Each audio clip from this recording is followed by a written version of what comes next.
Hello everyone, कैसे हो सब।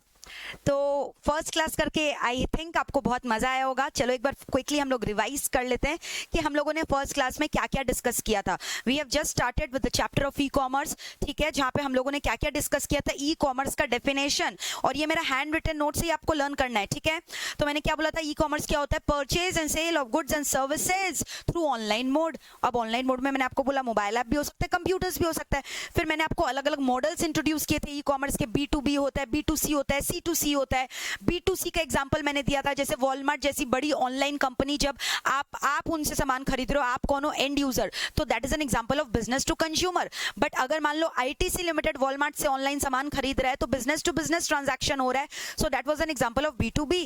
फिर C2C का मैंने आपको एग्जांपल दिया था ना, कि जैसे कंज्यूमर्स आपस में इंटरैक्ट कर रहे हैं, for example virtual community was also an example to it. फिर ebay.com है, फिर उसके बाद OLX है, जहाँ पे क्या करते हैं ना, कस्टमर्स अपने सामान को बेच सकते हैं, but that is being used by the customer. One customer is engaging in commercial transaction with the other customer, ठीक है। फिर हम लोगों ने डिस्कस किया था दोनों का डिफरेंस क्या है, ट्रेडिशनल और ई कॉमर्स के बीच में, ट्रेडिशनल कॉमर्स और ई कॉमर्स। इसके लिए मैंने आपको बोला था पूर्वी वाला वीडियो याद रखना। याद है पूर्वी का वीडियो हमने देखा था। पूर्वी कितनी सुंदर लड़की थी। पूर्वी ने क्या किया था, शॉपिंग किया था, पहले स्पेंसर जाकर, फिर घर में ऑनलाइन ऑर्डर किया था बिग बास्केट से।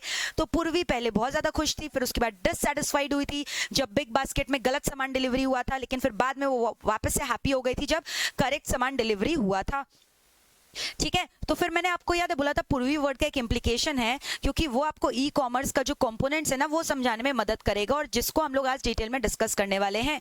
तो ट्रेडिशनल में मैंने बोला था परचेज एंड सेल, ठीक है, of goods and services through electronic mode. But जब मैनुअल मोड के संग होता है तो उसको ट्रेडिशनल बोलते हैं। तो ट्रेडिशनल में मैनुअल ट्रांजेक्शन प्रोसेसिंग होता था, इसमें इलेक्ट्रॉनिकली होता था। वहाँ टाइम लिमिटेड टाइम, यहाँ पे 24/7 365 एक्सेस होता है।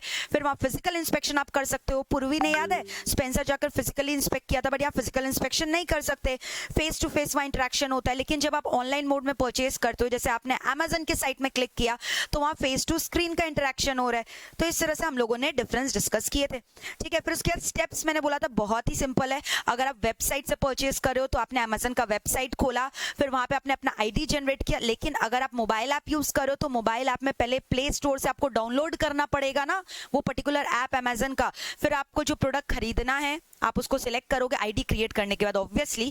फिर आपने प्रोडक्ट सिलेक्ट किया, फिर प्रोडक्ट का डिटेल्स देखा, उसका फाइनल सिलेक्शन किया, पेमेंट के लिए प्रोसीड किए। पेमेंट जब करने जाओगे, credit card debit card use करके पेमेंट करो तो OTP जनरेट होता है आपके मोबाइल फोन में, वो OTP भरने पड़ते हैं वहां पे।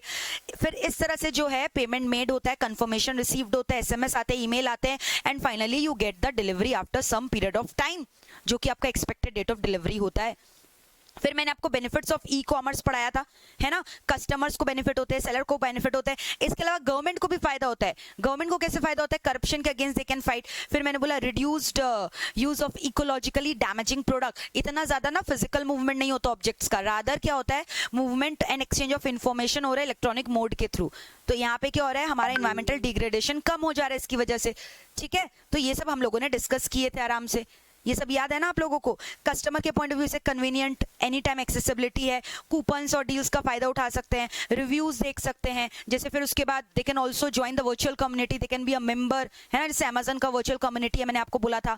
और फिर उसके बाद वेरिड ऑप्शंस रहते हैं कस्टमर्स के पास, अमेरिका से भी वो लोग खरीद सकते हैं इंडिया में बैठकर, है ना। फिर सेलर को क्या फायदा था, wider market, wider customer base, new market को they can enter, expansion of existing market. तो इस तरह से ये सारे किसको फायदे होते हैं, सेलर्स को। और फिर पेमेंट भी तुरंत हो जाता है, ट्रांजैक्शन इंस्टेंट होता है, क्योंकि ऑटोमेशन हो जाता है बिजनेस प्रोसेसेस का, तो क्लरिकल एरर के चांसेस भी कम होते हैं, यानी उनका एफिशिएंसी इंप्रूव होता है, कॉस्ट कम लगता है, एक्सेट्रा एक्सेट्रा।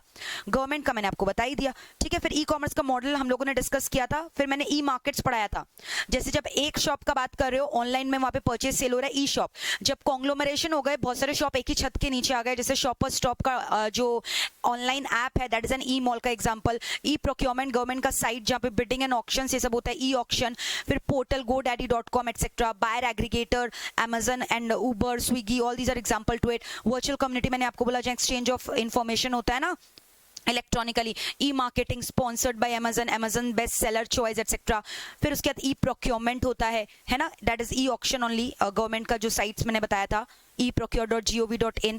फिर ई डिस्ट्रीब्यूशन में मैंने बोला था जहाँ पे क्या हो रहा है, जैसे सावन, जियो सावन ऐप है जहाँ पे ऑनलाइन डिस्ट्रीब्यूशन हो रहा है म्यूजिक एंड ऑल का without the use of any physical mass media. ठीक है, ठीक है, तो यहाँ तक पूरा अच्छे से आप लोगों को लर्न हो गया होगा, बहुत ही इजी था। अब हम लोग पता है क्या डिस्कस करने वाले, ध्यान से सुनना। ये तो मैंने लास्ट क्लास का डिस्कशन बताया। आज जो इंपॉर्टेंट पॉइंट मैं डिस्कस करने वाली हूँ that is the components of e commerce. ठीक है, तो चलो मेरे वो वाले लिखने वाले स्लाइड में चलते हैं जहाँ मैं आपको एक एक चीज लिख लिख कर बताऊंगी, जिससे क्या है ना आप आराम से देखोगे, समझोगे, एनालाइज करोगे और लर्न भी हो जाएगा मेरे संग। तो मैंने आपको बोला था कॉम्पोनेंट्स वर्ड जो है ई कॉमर्स का, क्या बोला था, कहाँ छिपा हुआ है बताओ। ई कॉमर्स का जो कंपोनेंट्स है वो कहाँ छिपा हुआ है बताओ। कंपोनेंट्स ऑफ ई कॉमर्स, ये कहाँ छिपा हुआ है, पूर्वी, पूर्वी में, पूर्वी, पूर्वी एक रहस्यमयी गर्ल है जिसके अंदर सारे राज छिपे हैं। पूर्वी ने समझा दिया हमें डिफरेंस ट्रेडिशनल कॉमर्स के बीच में और मॉडर्न कॉमर्स के बीच में, दैट इज ई कॉमर्स। अब पूर्वी हमें समझाएंगी कि कंपोनेंट्स क्या है, क्योंकि जो पूर्वी के नेम के इनिशियल्स है ना, P U R W V I, इसी में सारे कंपोनेंट्स छुपे हुए हैं। तो एक एक करके चलो हम लोग स्टार्ट हो जाते हैं पूर्वी को डिस्कस करना। तो सबसे पहले मैंने बोला पूर्वी का नाम पी। ठीक है, पूर्वी का स्पेलिंग किससे स्टार्ट होता है बताओ, पी से। तो पी वर्ड का मतलब क्या, ध्यान से सुनना। पी वर्ड का मतलब it is a very essential component of e commerce which is called as payment gateway. ठीक है, इसको क्या बोला जाता है बताओ, पेमेंट गेटवे। पहले ना मैं आपको एक एक करके सारे नाम इंट्रोड्यूस करवाती हूँ, फिर हम लोग एक एक करके एक्सप्लेन करेंगे, तो इससे क्या आपको लर्न हो जाएगा। फिर उसके बाद ध्यान से सुनना यू, फिर उसके बाद क्या है यू, एक करके मैं लिख लेती हूँ, पूर्वी। ऑलराइट, पूर्वी। चलो बताओ, पूर्वी स्पेलिंग समझ में आ गया पूर्वी का। ठीक है, अब उसके बाद जो यू है, you is also very important component of e commerce. अगर वो नहीं रहेंगे ना तो ई कॉमर्स का ट्रांजैक्शन ही होगा नहीं।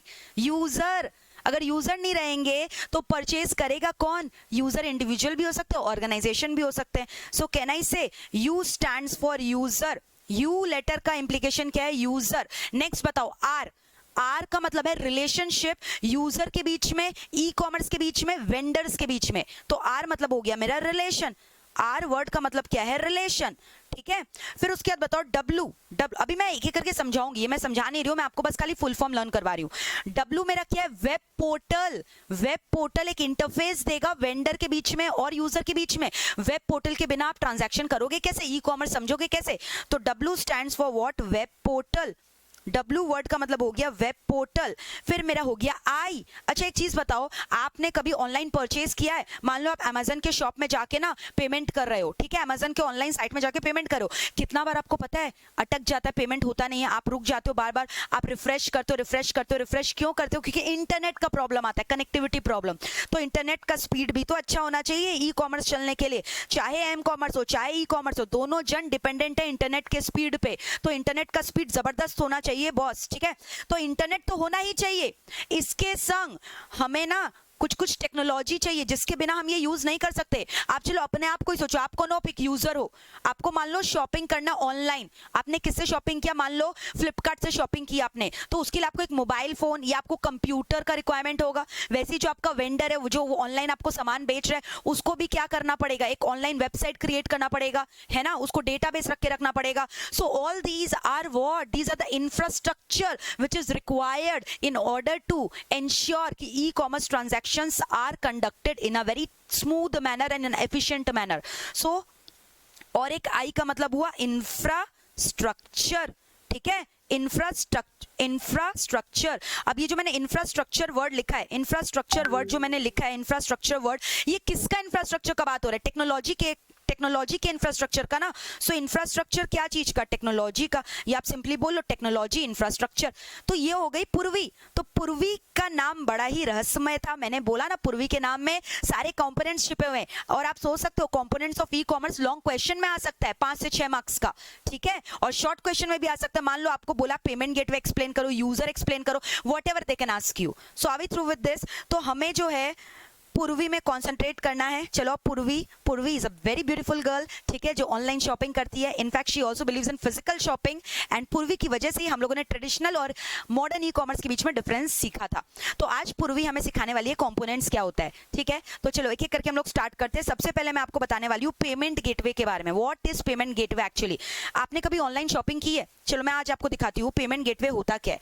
पेमेंट गेटवे एक टेक्नोलॉजी है जो कि हेल्प करता है वेंडर को अपने पेमेंट को रिसीव करने में, ठीक है। अब पेमेंट गेटवे वो बनाता है अलग अलग, जो मान लो कि वेंडर का एक पर्टिकुलर बैंक है, वेंडर का अकाउंट तो एचडीएफसी में है, बट जो यूजर्स है उनके अकाउंट तो मल्टीपल यूजर्स है, मल्टीपल यूजर्स के मल्टीपल जगह अकाउंट रहेंगे। किसी का आईसीआईसीआई में होगा, किसी का एचडीएफसी में होगा, किसी का एसबीआई में होगा, किसी का अमेरिकन एक्सप्रेस, अमेरिकन स्टैंडर्ड, ठीक है। अमेरिकन एक्सप्रेस भी तो एक बैंक है ना, फॉरेन बैंक में हो सकता है उसका अकाउंट। तो अलग अलग कस्टमर के अलग अलग बैंक, बट जो वेंडर है उसका तो एक ही जगह बैंक अकाउंट है। तो वेंडर ने क्या किया ना, अपने बैंक अकाउंट को बोला एक पेमेंट गेटवे क्रिएट कर दो, ताकि यूजर का कोई भी अलग बैंक से पैसा आता है तो हम लोग के अकाउंट में वो आ जाएगा, क्रेडिट हो जाएगा।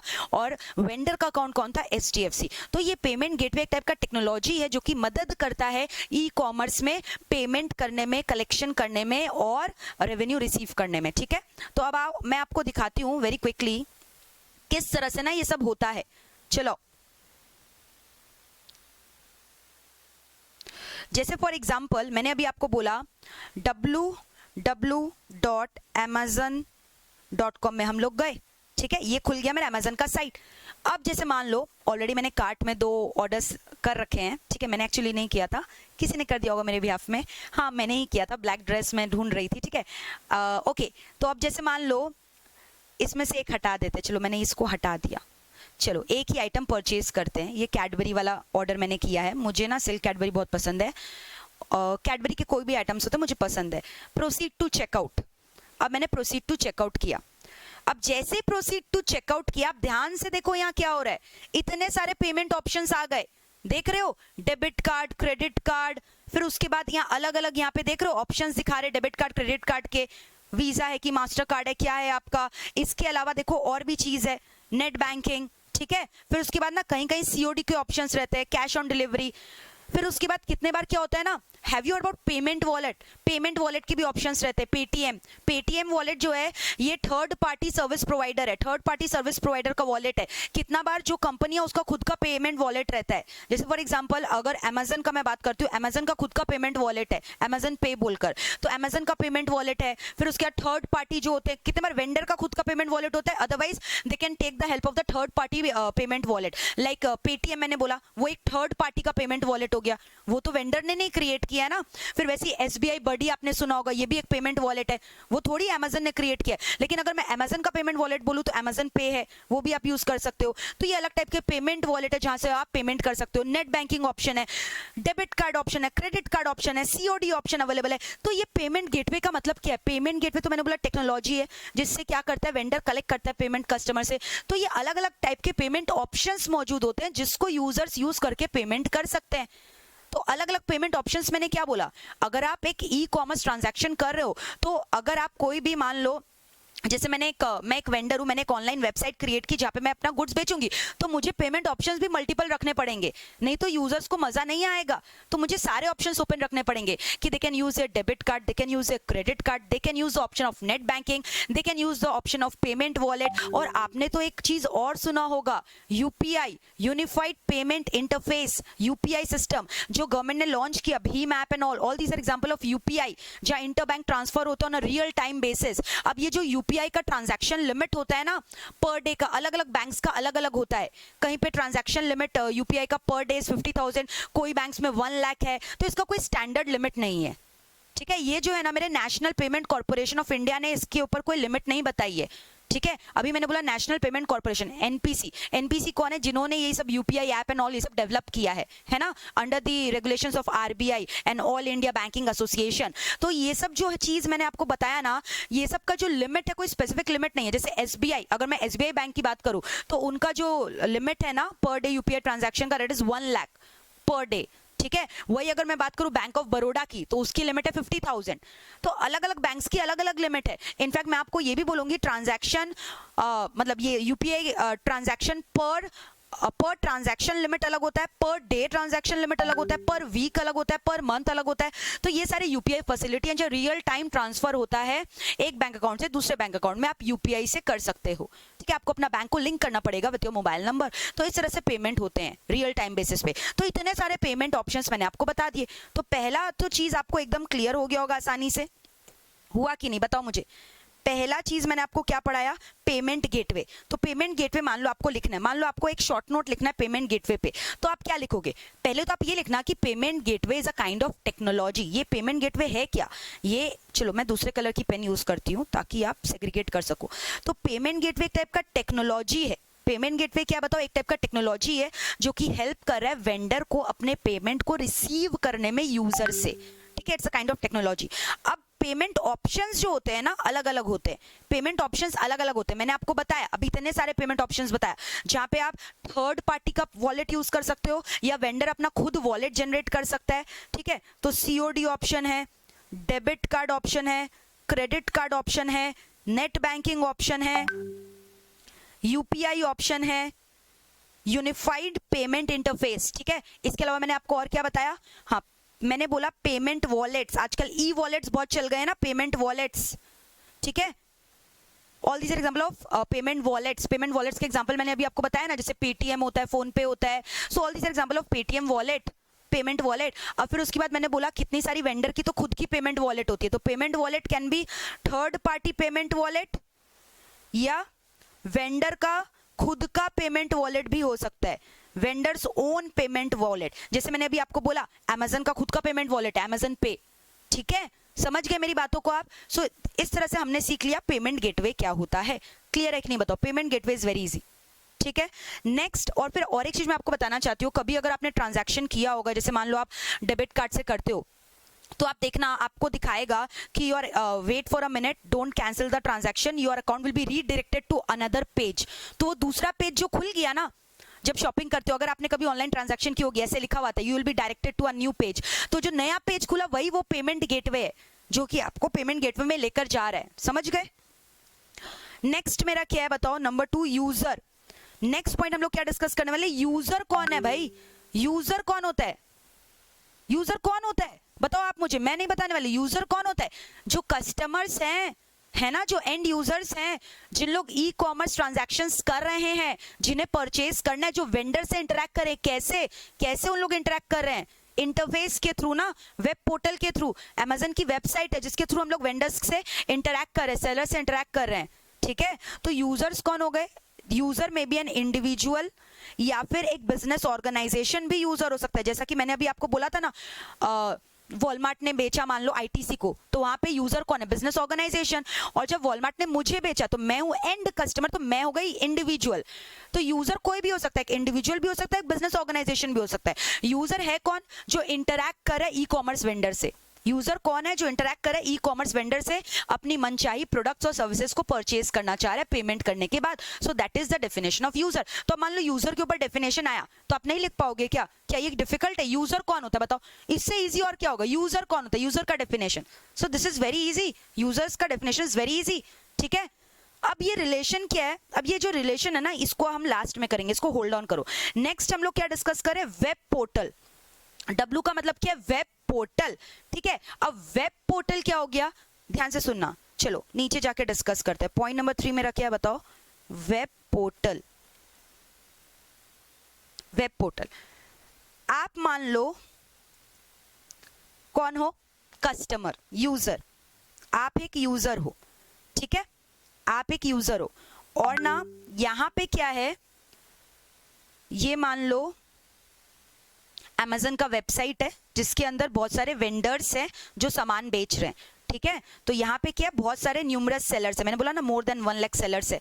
तो अब एक चीज बताओ, ये जो यूजर है, अगर इसको इस सेलर्स को एक्सेस करना है, प्रोडक्ट्स को एक्सेस करना है, तो इसके लिए उसे एक इंटरफेस चाहिए ना, जिससे वो सेलर के पास पहुंच सके, ये जान सके कि ये सेलर क्या बेच रहा है, उसका प्रोडक्ट डोमेन क्या है। यूजर को जो सामान चाहिए वो सेलर के पास है, लेकिन उसको तो जानना पड़ेगा ना कि कौन सा सेलर क्या सामान बेच रहा है, उसका प्राइस क्या है, पूरे प्रोडक्ट के बारे में उसको इन्फॉर्मेशन चाहिए। तो वो इन्फॉर्मेशन में वो कैसे एक्सेस करेगा?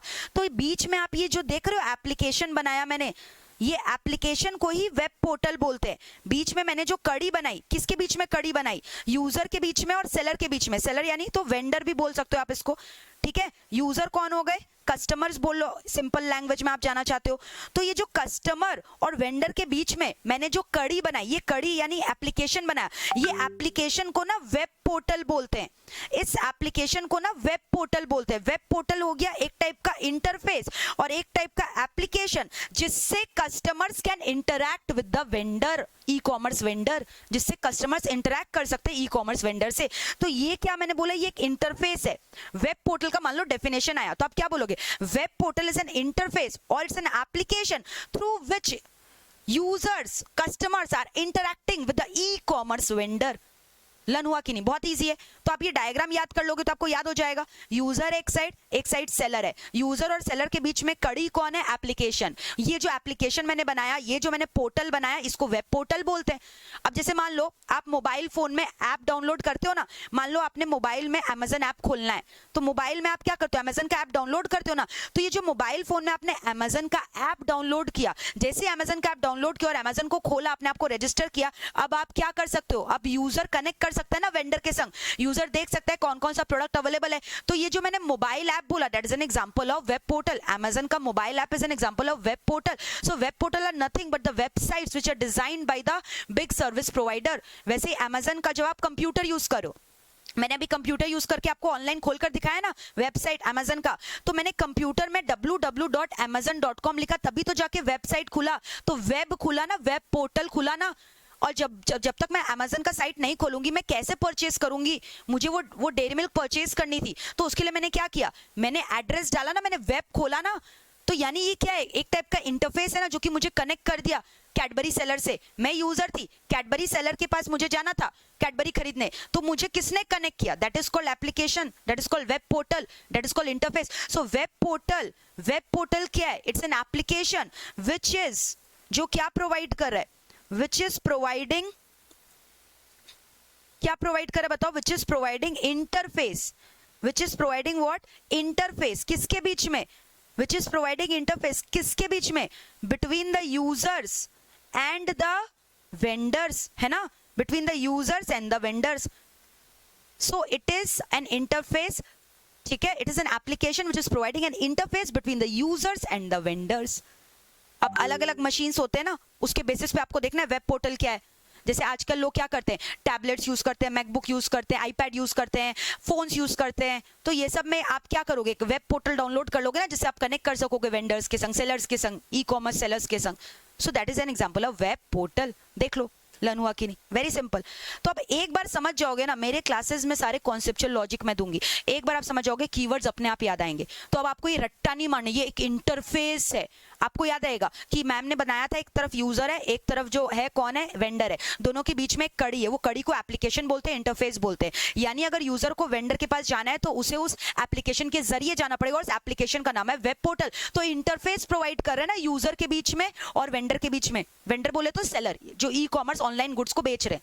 So web portal is nothing, it is providing an interface which will enable the user to interact with the vendor, e-vendor।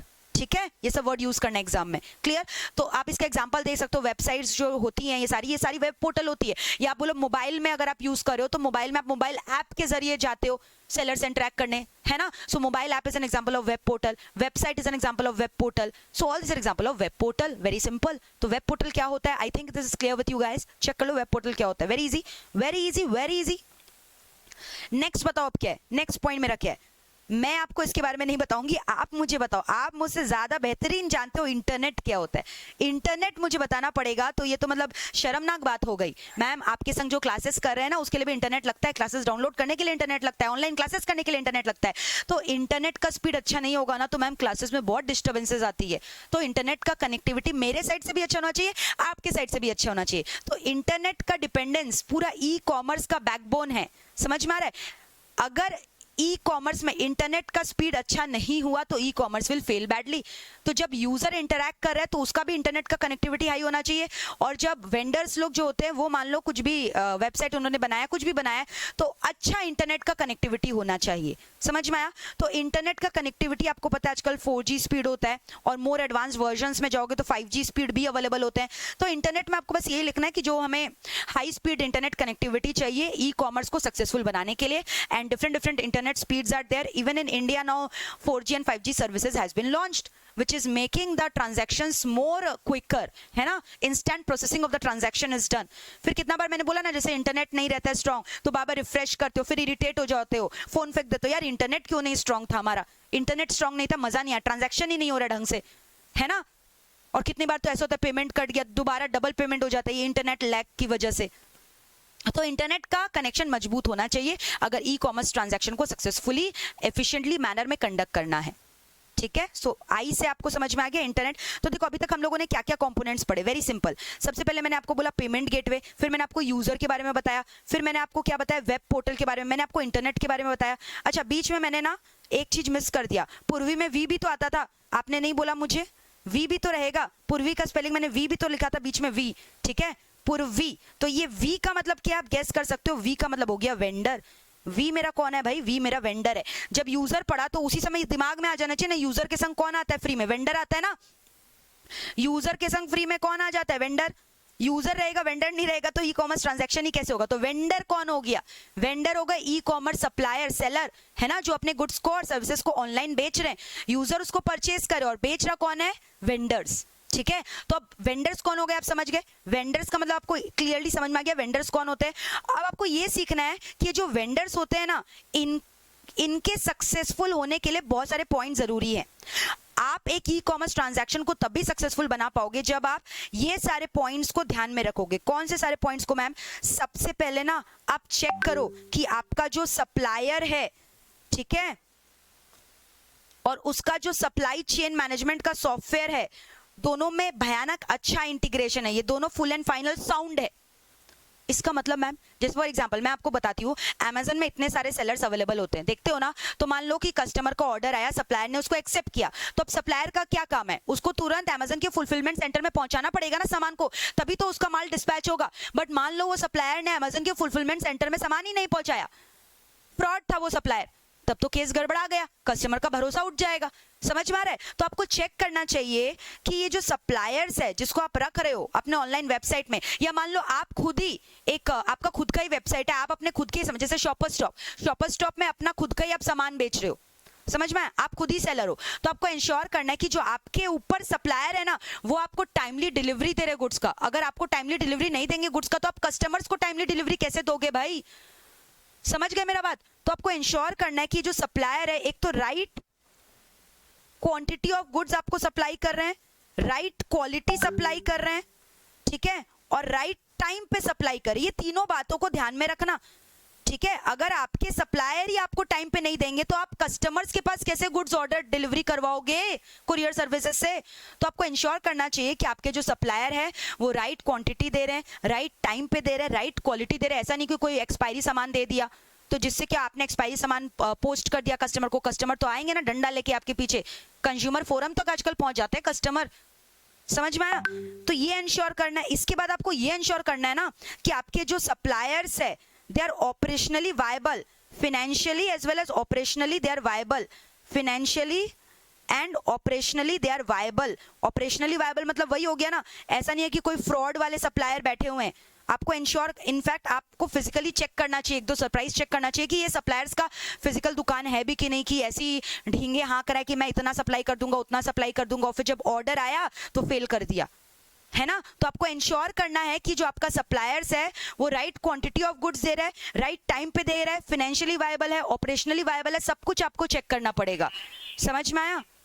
ठीक है, तो सप्लायर चेक करना है। सप्लाई चेन मैनेजमेंट मतलब वही इंटीग्रेशन, टाइम मैच होना चाहिए। जैसे कस्टमर ने आज ऑर्डर दिया, तो जैसे ही ऑर्डर दिया तो मैंने क्या बोला, अमेजन में ऑर्डर प्लेस किया कस्टमर ने, तो अब जो सप्लायर से किया वो सप्लायर को फुलफिलमेंट सेंटर में गुड्स पहुंचा देना चाहिए अमेजन के रजिस्टर्ड टाइम में। अगर डिले किया तो कस्टमर का ऑर्डर डिले होगा, इस तरह से पूरी गड़बड़ी हो जाएगी।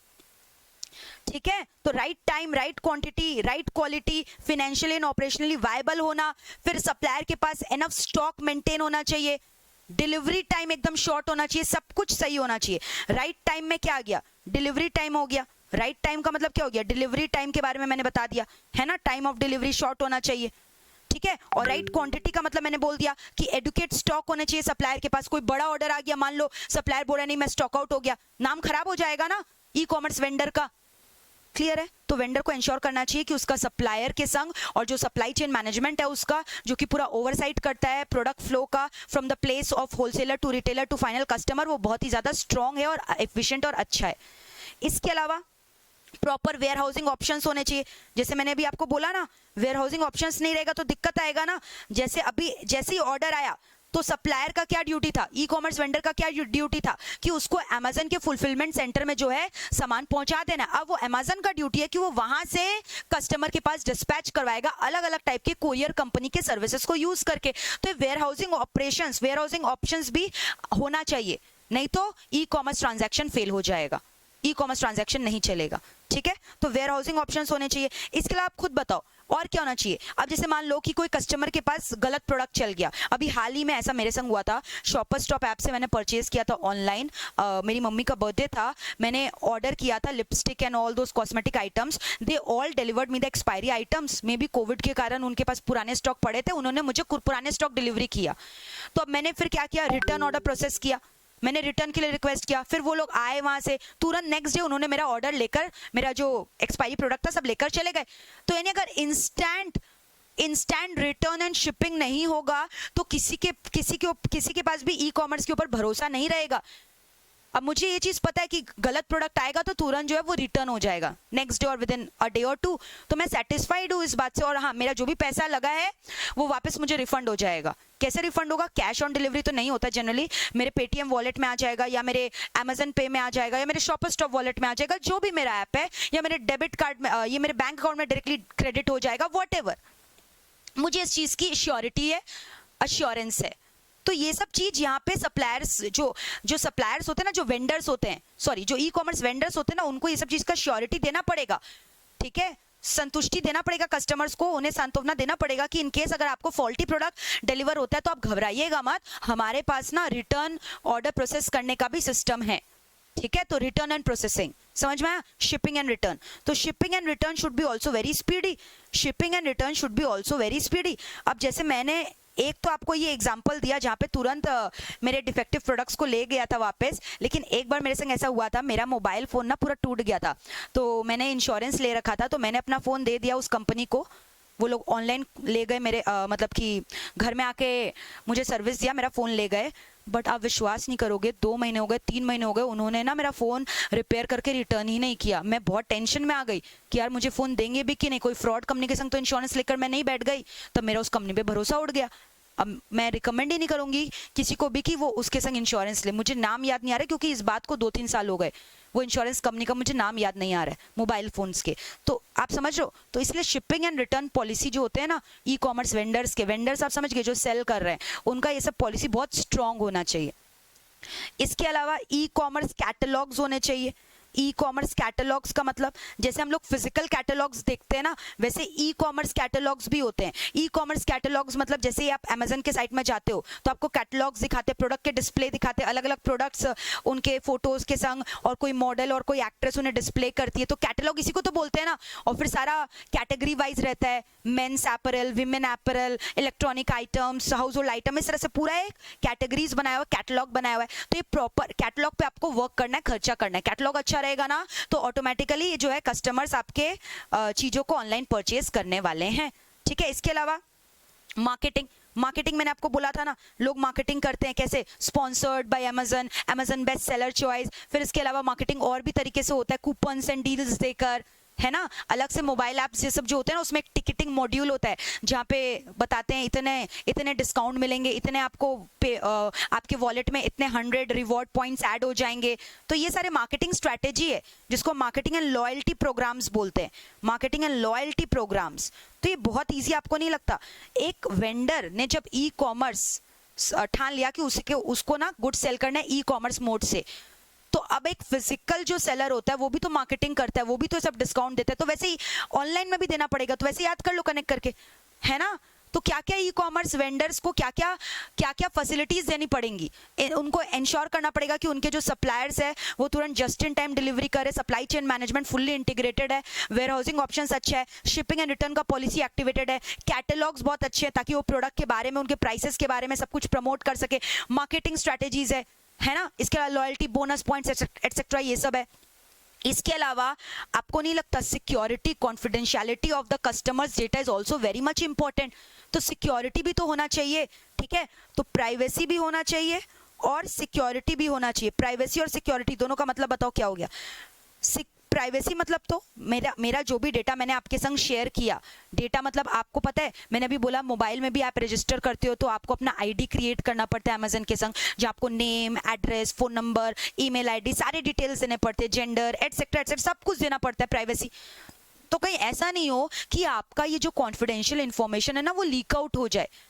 तो जो भी सर्विस प्रोवाइडर है ई कॉमर्स के, उन्हें इंश्योर करना पड़ेगा। जैसे मान लो कि अगर इन केस ऑफ अमेजन में तो वेंडर जो है, सेलर जो है वो कोई और आदमी है, तो उसमें अमेजन को जिम्मेदारी लेनी पड़ेगी और वेंडर को एश्योरेंस देना पड़ेगा कि उनके कस्टमर्स के सारे डेटा कॉन्फिडेंशियल रहेंगे, कहीं पे भी लीक आउट नहीं करने वाले उन लोग। All the data of the customers will be confidential, so maintaining the confidentiality, confidentiality किसका, ऑफ कस्टमर्स डेटा। ऐसा नहीं हो कि कस्टमर्स के डेटा को आप लीक करते हुए घूमते फिर रहे हो, ठीक है, कोई गुंडे का फोन आ रहा है आपके पास और भाई बहुत पैसा, बहुत शॉपिंग करते हो, ऐसा नहीं होना चाहिए, ठीक है। So confidentiality of the customers data is very much essential. Privacy और सिक्योरिटी मतलब बता रहे हो, सिक्योरिटी मतलब हो गया आपका साइबर क्राइम के बारे में कंसर्न।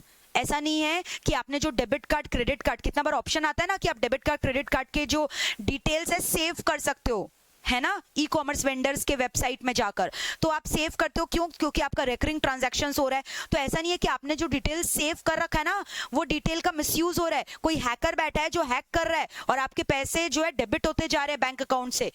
तो आपको ये भी अश्योर करना है कि आपके कस्टमर्स के जो भी सीक्रेट आईडी, पासवर्ड्स, ये सब जो है, उनके आईडी, उनके डेबिट कार्ड, क्रेडिट कार्ड या जो भी चीज के, उनके बैंक अकाउंट के details, they all are secured, ठीक है। तो यहाँ पे इंश्योर करना है कि कोई साइबर क्राइम, कोई हैकिंग नहीं होने वाला है। So that is called as security. So security concern किसके पर्सपेक्टिव से बात हो रहा है, आईटी कंसर्न, इंफॉर्मेशन टेक्नोलॉजी। और वैसे भी इंफॉर्मेशन टेक्नोलॉजी एक्ट है जो ये सब चीज के बारे में अलग से डील करता है। क्लियर है यहाँ तक। इसके अलावा गारंटी क्या चीज का, कैशबैक गारंटी, वो उसी में आ गया। शिपिंग एंड रीऑर्डर, मैंने बोला था ना कि रिटर्न्स एंड ऑल, तो आप जब रिटर्न्स ले रहे हो तो आपको अश्योर करना पड़ेगा कि उनका 100% मनी रिफंड हो जाएगा अगर आपको कोई फॉल्टी या डिफेक्टिव आइटम डिलीवर हुआ है। क्लियर है। अब ये तो मैंने आपको बताया। अब आपको पता है कितने बार ना लोगों को जल्दी से ऑनलाइन वेबसाइट में बिलीव नहीं होता। मान लो कोई एक बंदा है, उसका कोई फिजिकल शॉप नहीं है, वो खाली ऑनलाइन ही गुड्स को बेच रहा है, तो कस्टमर्स को जल्दी से ट्रस्ट नहीं आता। तो कस्टमर्स चाहते हैं ना कि before trusting their website, before purchasing them through online, we should also assure कि उनका एक फिजिकल शॉप है, ताकि हम वहां जाकर टच करके, महसूस कर एनालाइज करके पता लगा सके कि उनका quality of product and services अच्छा है कि नहीं है। जैसे शॉपर स्टॉप, पहले शॉपर स्टॉप एक फिजिकल शॉप हुआ करता था। शॉपर स्टॉप ऐप तो अभी आया है ना, थोड़ा दिन पहले तो ऐप आया, बाद में पहले फिजिकल शॉप। तो लोगों को पता है कि शॉपर स्टॉप का जो आइटम्स है वो खराब नहीं है, वो अच्छा है। लोगों को इस बात की संतुष्टि है कि अगर हमें क्वालिटी चेक करना है, हम फिजिकल शॉप जाकर विजिट कर सकते हैं। समझ में आया। So that is called as showroom. तो कितने बार ई कॉमर्स वेंडर को ना ये फिजिकल शोरूम रखने का ऑप्शंस रखना चाहिए, फिजिकल शोरूम, ताकि कस्टमर्स जाकर वहां चेक कर सके क्वालिटी। अगर उन्हें कंसर्न्स है कि क्वालिटी पता नहीं अच्छा होगा कि नहीं, तो they can have a look, है ना, उस शोरूम में जाके फिजिकली विजिट करके they can check and take the decision कि फ्यूचर में उन्हें ऑनलाइन गुड्स एंड सर्विसेज को परचेज करनी है कि नहीं करनी। Are we through with this? Clear है यहाँ तक? तो देख लो एक बार अच्छे से। तो ये हो गए वेंडर के रिक्वायरमेंट। तो मैंने यूजर तो बहुत बोला, इजी है। User can be individual, can be an organisation. हमें इंश्योर करना है यूजर हमारे कस्टमर है, तो हमें इंश्योर करना है कि यूजर को कभी भी कोई गलत प्रोडक्ट नहीं चला जाए, या कोई गलत यूजर को दूसरा प्रोडक्ट नहीं चला जाए, पेमेंट गलत से नहीं डेबिट हो जाए। तो ये हो गए यूजर में कस्टमर सेटिस्फैक्शन। और वेंडर में मैंने क्या बोला कि अगर एक ई कॉमर्स वेंडर है जो कि चाह रहा है कि वो सेल करे, कैसे? इलेक्ट्रॉनिकल मीडिया के थ्रू। क्या चीज? अपने गुड्स या सर्विसेज को। तो इसको इंश्योर करना पड़ेगा कि जो ई वेंडर्स के सप्लायर्स है ना, उनके संग उनका इंटीग्रेशन एकदम इंटैक्ट है। उनको इंश्योर करना पड़ेगा कि सप्लायर्स जो है उनको करेक्ट टाइम पे डिलीवरी देते हैं, माल का करेक्ट क्वालिटी देते हैं, स्टॉक एनफ है उनके पास, और उसके अलावा जस्ट इन टाइम इन्वेंट्री उन लोग मेंटेन कर रहे हैं, what ever it is, just in time भी कर रहे हैं, तो मुझे डिलीवरी एकदम एडुकेट टाइम पे चाहिए। ठीक है। उसके अलावा जो सप्लायर्स है they should be operationally and financially viable. ठीक है। फिर इसके बाद मैंने आपको क्या बोला? वेयर हाउसिंग ऑप्शंस होने चाहिए। जैसे अमेजन का फुलफिलमेंट सेंटर है, अब मान लो इतने सारे ऑर्डर्स आते हैं, है ना, मल्टीपल यूजर्स है अमेजन के वेबसाइट के, तो इतने सारे ऑर्डर डेली आते हैं। अब इतने सारे वहाँ पे सेलर्स है, सेलर्स लोग आकर सामान जो है, ई वेंडर्स लोग सामान रख रख कर जा रहे हैं, तो ऐसी रास्ते में रख के चल जाएंगे क्या? तो अगर फुलफिलमेंट सेंटर नहीं होता तो क्या अमेजन इतने सारे ऑर्डर्स को प्रोसेस कर पाता, बायर्स और सेलर के? नहीं ना। तो अमेजन का फुलफिलमेंट सेंटर हेल्प कर रहा है ना, तो proper warehousing option should be there. Shipping and return का फैसिलिटी होना चाहिए, कैटलॉग्स डिस्प्ले होना चाहिए, मार्केटिंग लॉयल्टी प्रोग्राम्स होना चाहिए, सिक्योरिटी कंसर्न। अच्छा, मैंने बोला प्राइवेसी में कॉन्फिडेंशियलिटी ऑफ कस्टमर्स डेटा, और सिक्योरिटी में मैंने बोला वो डेबिट कार्ड क्रेडिट कार्ड का जो कॉन्फिडेंशियलिटी है वो मेंटेन करना चाहिए, ताकि कोई साइबर क्राइम नहीं हो जाए जिसकी वजह से आपका फाइनेंशियल लॉस नहीं हो जाए, है ना। फाइनेंशियल लॉस बोले तो पैसे के टर्म्स में लॉस नहीं हो जाए। ठीक है।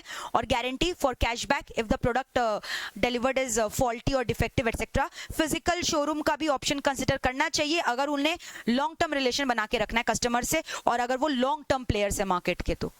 तो बताओ यहाँ तक लर्न हुआ कि नहीं? तो एक बार पूर्वी को वापस से हम लोग रिवाइज करते हैं। पी में मैंने बोला था पेमेंट गेटवे होता है, फिर यू में मैंने बोला था यूजर होता है, आर मैंने बोला एक बार छोड़ दो, डब्ल्यू में मैंने बोला वेब पोर्टल मैंने बोला इंटरफेस होता है जो मदद करता है यूजर को इंटरेक्ट करने के लिए वेंडर के संग, ई कॉमर्स वेंडर के संग। वी मतलब मैंने वेंडर बोला, वेंडर को कंसिडर करने के लिए मैंने बोला वेंडर में बहुत सारे पॉइंट्स है जो आपको कंसिडर करने पड़ेंगे अगर आपको एक ई कॉमर्स ट्रांजेक्शन को सक्सेसफुल बनाना है। फिर आई से मैंने आपको इंटरनेट बताया जिसकी स्पीड बहुत ही मजबूत और अच्छी होनी चाहिए। अब मैं आपको बताने वाली हूँ इंफ्रास्ट्रक्चर। आई से मैंने बोला दो आई है ना, I for internet, I for infrastructure. तो अब ये इंफ्रास्ट्रक्चर क्या है? इंफ्रास्ट्रक्चर क्या चीज का? टेक्नोलॉजी का। ये अपने आप में ये एक बड़ी टॉपिक है जो अलग से आ सकती है, और इसके अंदर के जो कंपोनेंट्स है ना वो भी शॉर्ट नोट में आए हुए हैं। जैसे इसके अंदर का एक कंपोनेंट है डिजिटल लाइब्रेरी, वो आपके एग्जाम्स में शॉर्ट नोट बन के आए हैं। तो मैं इसी तरह से ना जैसे जैसे एक एक क्लास पढ़ाऊंगी मैं आपको क्लास में बताती जाऊंगी कि मेरे क्लास से अब आज मैं आपको जो भी पढ़ा रही हूँ उससे क्या क्या क्वेश्चंस आ चुके हैं पास्ट ईयर के पेपर्स में, जैसे मैंने आपको लास्ट टाइम भी बताया था लास्ट क्लास में। तो इससे आपका कॉन्फिडेंस बूस्ट अप होगा कि हाँ हमें ये सब टॉपिक्स आते हैं, कितने ईजी हैं। ठीक है। तो चलो अब हम लोग नेक्स्ट आई डिस्कस करने वाले हैं। नेक्स्ट आई बताओ क्या है? What is the next I?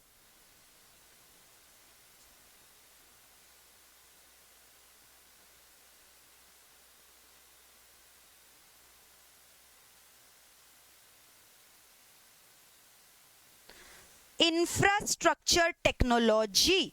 Infrastructure technology, e commerce conduct करने के लिए ना स्ट्रॉन्ग इंफ्रास्ट्रक्चर चाहिए, ये सारे टेक्नोलॉजी चाहिए। अगर ये सारे टेक्नोलॉजी और इंफ्रास्ट्रक्चर नहीं हुए ना तो e commerce will fail badly. सबसे पहले तो आप मुझे बताओ, अच्छा चलो एक यूजर के पॉइंट ऑफ व्यू से बताओ। मान लो आप यूजर हो, आपने अमेजन का वेबसाइट खोला, कैसे खोला? हवा में खोल लिया क्या, या ऐसी कॉपी में लिख लिख कर खोल लिया क्या? www.amazon.com लिखा, वेबसाइट खुल गया। आपको क्या चाहिए उसको खोलने के लिए? आपको क्या चाहिए? क्या चाहिए बताओ? कंप्यूटर चाहिए मैम या मोबाइल फोन चाहिए? हाँ तो जी आपने एकदम सही पहचाना, कंप्यूटर के बिना कुछ नहीं है भाई, कंप्यूटर जरूरी है, कंप्यूटर इज मस्ट।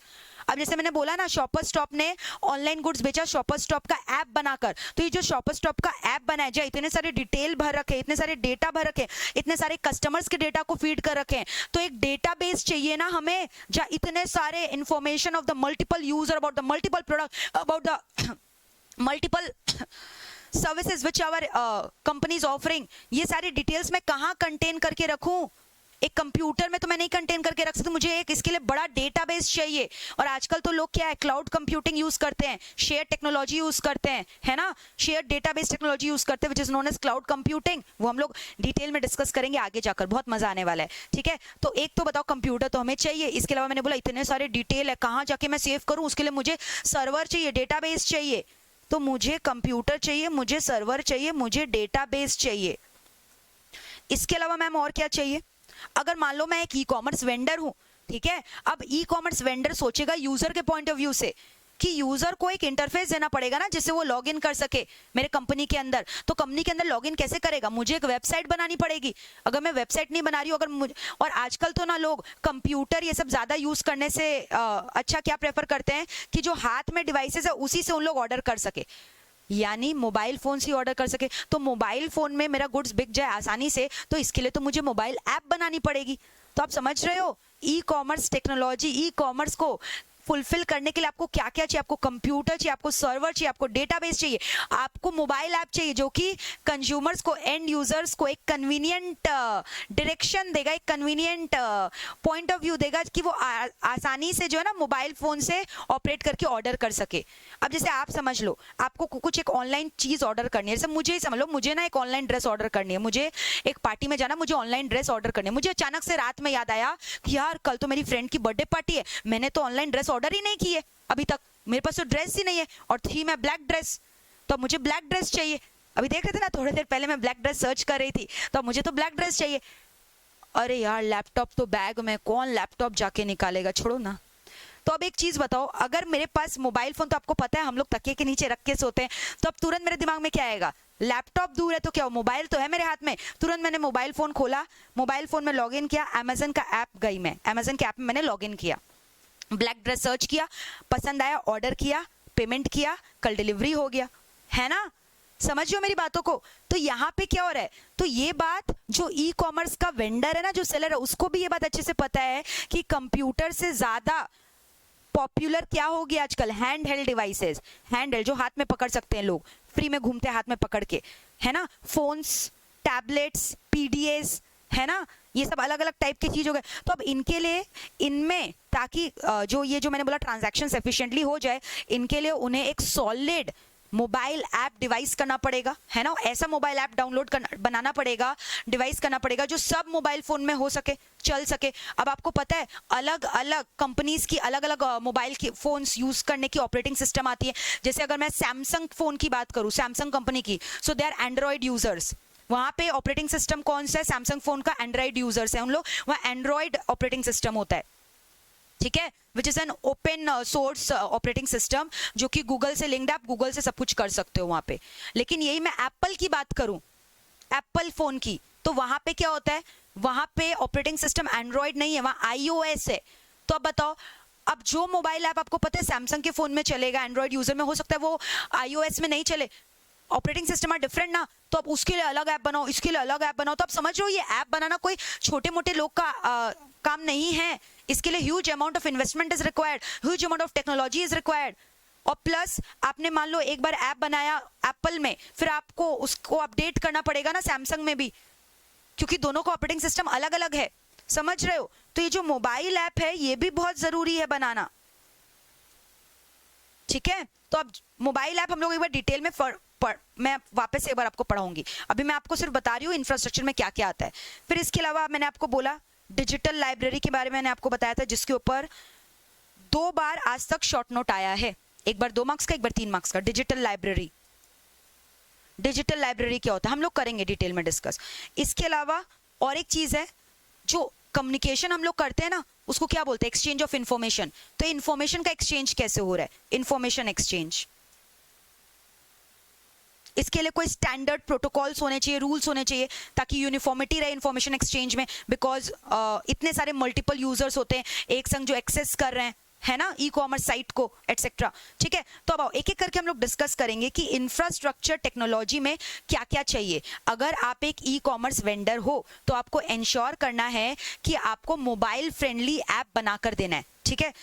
किसको देना है, एंड यूजर को, ताकि कन्वीनियंट वे में वो शॉपिंग कर सके। तो इसके लिए आपको खुद का कंप्यूटर चाहिए, सर्वर चाहिए, डेटाबेस चाहिए।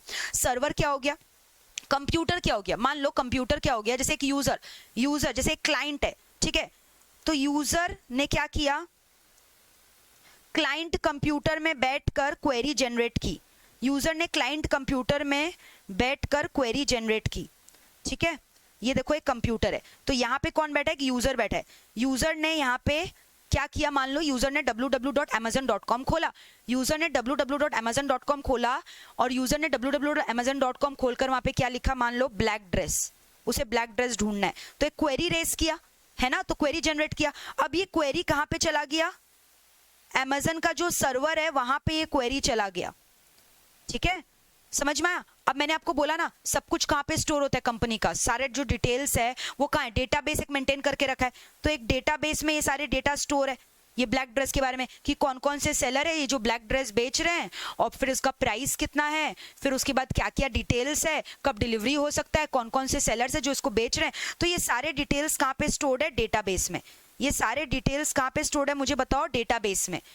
तो अब जैसे यूजर का क्वेरी आया कंप्यूटर में उसने डाला, तो ये क्वेरी कहाँ पे चला गया, सर्वर के पास, सर्वर इसको कहाँ फॉरवर्ड कर दिया, डेटाबेस के पास। अब डेटाबेस ने क्या किया, ये जो रेलेवेंट इंफॉर्मेशन था ये क्वेरी का, उसका सोल्यूशन दिया, डेटाबेस से जो है सोल्यूशन पुल आउट किया, है ना, पुल आउट करके सर्वर को दे दिया, और सर्वर ने यहाँ पे यूजर के सामने डिस्प्ले कर दिया, है ना। ये पूरा मैंने आर्किटेक्चर आपको दिखाया, और इसको हम लोग डिटेल में नेक्स्ट क्लास में करेंगे, क्लाइंट सर्वर आर्किटेक्चर। तो मैंने आपको जस्ट एग्जांपल दिया। तो ये तीनों चीज होना एसेंशियल है ना, नहीं तो ई कॉमर्स ट्रांजैक्शन हिट कैसे होगा। तो इसके लिए आपने मुझे देखो क्या बोला, कंप्यूटर होना जरूरी है, सर्वर होना जरूरी है, डेटाबेस जहाँ सारे डेटा स्टोर्ड है, उस डेटा से ही तो कस्टमर का क्वेरी रिजॉल्व होगा, और इस डेटा को सर्व कौन कर रहा है, कस्टमर के पास, सर्वर सर्व कर रहा है। तो इस तरह से क्या हुआ ना, तीन चीज होना जरूरी है, कंप्यूटर होना जरूरी है, सर्वर होना जरूरी है, डेटाबेस होना जरूरी है। तो यही चीज मैंने आपको समझाई। फिर मैंने क्या बोला, मोबाइल ऐप। फिर जैसे यहाँ पे ये तो मैंने कंप्यूटर दिखाया, बट मान लो ये एक यूजर यहाँ पे बैठा हुआ है, यूजर के पास ना एक खूबसूरत सा मोबाइल है, ठीक है। तो यूजर ने क्या किया, अपना मोबाइल खोला, तो ये देखो ये रहा मोबाइल, यूजर ने क्या किया, अपना मोबाइल फोन खोला, यूजर ने अपना मोबाइल खोला, तो मोबाइल में ढूंढ रहा है प्ले स्टोर में जाके कौन कौन सा एप्स अवेलेबल है जहां से वो ऑनलाइन शॉपिंग कर सकता है। तो ये जो ऐप है, ये ऐप तो आपको बनाकर देना पड़ेगा ना। आप कौन हो, ई कॉमर्स वेंडर, तो आपका ऐप एकदम सॉलिड होना चाहिए, अच्छा सा ऐप डेवलप करो। जैसे आप जानते हो हमारा भी ऐप है, MEPL क्लासेस ऐप है, जहाँ पे हम लोग ऑनलाइन क्लासेस देते हैं, फेस टू फेस क्लासेस देते हैं, मोबाइल ऐप, बच्चे मोबाइल में आजकल क्लासेस कर रहे हैं। तो ये ऐप पे हमने भी सॉलिड इन्वेस्टमेंट किया है, वहां पे सारे ऑप्शंस अवेलेबल, आप चेक करो, रेज दी हैंड्स ऑप्शंस है, बच्चों को कोई डाउट है हैंड्स रेज करके पूछ सकते हैं, कितने सारे ऑप्शंस वहां अवेलेबल है, हम आपको देख सकते हैं, आप हमें देख सकते हो वहां पे, है ना। तो वैसे ही मोबाइल ऐप बहुत सॉलिड होना जरूरी है, अगर मोबाइल ऐप अच्छा नहीं होगा तो e commerce transaction will suffer badly. तो मोबाइल ऐप में प्रॉब्लम क्या है, मैंने बोला अगर सैमसंग का फोन है, ठीक है, या कोई भी फोन जो कि क्या है जनरली जिनका ऑपरेटिंग सिस्टम क्या एंड्रॉइड का ऑपरेटिंग सिस्टम है, और जनरली एप्पल के फोन्स जो होते हैं ना, आईफोन्स जिसको आप बोलते हो, जिनका फोन थोड़ा महंगा आता है, उनका iOS यूजर होता है, आपको पता है ना, iOS operating system, iOS operating system. तो अब आप मोबाइल ऐप बना रहे हो तो आपको सोचना पड़ेगा भाई मोबाइल ऐप किसके लिए बना है, मार्केट में यूजर्स कौन बेसी है, सैमसंग वाले बंदे ज्यादा है कि एप्पल वाले बंदे ज्यादा है। तो आपको सब सोच समझ के सूझबूझ कर ऐप लॉन्च करना है, समझ में आ रहा है। अगर आप मान लो एंड्रॉइड ऑपरेटिंग सिस्टम वाला सपोर्ट वाला ऐप बना रहे हो, वो वाला ऐप जो कि खाली सपोर्ट करेगा कहाँ पे, उस फोन में जिसमें एंड्रॉइड की ऑपरेटिंग सिस्टम है, तो उस केस में जिन बच्चों के पास या जिन यंगस्टर के पास एप्पल का आईफोन है वो लोग तो इसको एक्सेस नहीं कर पाएंगे ना इस ऐप को, तो उन्हें इरिटेशन होगा।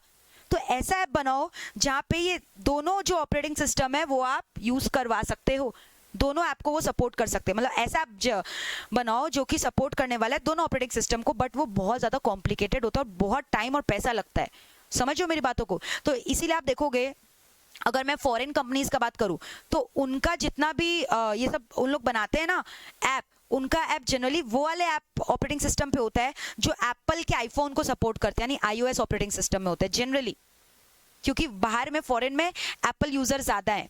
लेकिन अगर मैं इंडिया की बात करूं तो यहाँ पे लोग जनरली वो ऐप बनाते हैं जो कि एंड्रॉइड ऑपरेटिंग सिस्टम को सपोर्ट करते हैं जनरली, क्योंकि इंडिया में सैमसंग यूजर्स ज्यादा है।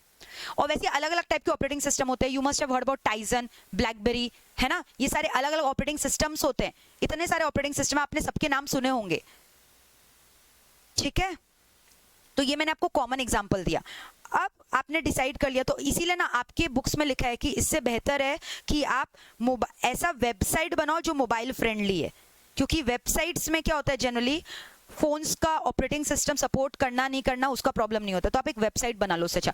बट एक चीज बताओ, जो मजा मोबाइल ऐप में है वो वेबसाइट में आपको लॉग इन करना पड़ता है www.amazon.com, इतना झमेला है वहां पे।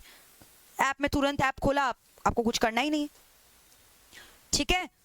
अब यहाँ पे ना मोबाइल ऐप का कुछ कुछ आपको फीचर्स बताया है, तो फीचर्स आओ मैं आपको दिखाना चाहती हूँ। डायरेक्टली।